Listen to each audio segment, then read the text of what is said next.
But right now, most of the schools around Ada use a model for learning. Well, I shouldn't even put it that way.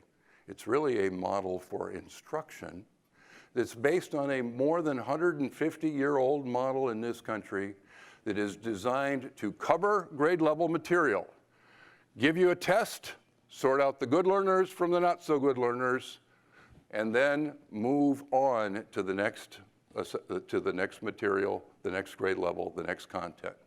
Cover, test, sort, and move on. It was brought to us in the 1840s by a gentleman by the name of Horace Mann, who was the first superintendent of public instruction. He was actually called the secretary to the Board of Education for the state of Massachusetts.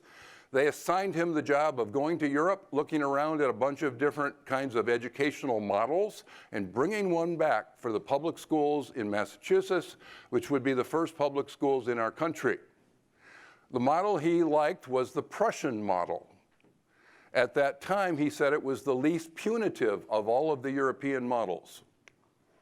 It was based on an exposure model. Here's a little bit of exposure. It was grades 1 through 8. Nobody expected that most kids were going to go all the way from grade 1 to grade 8.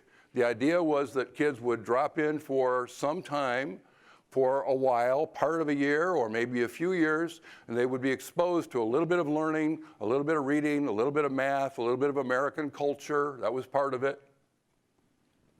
It was an exposure model.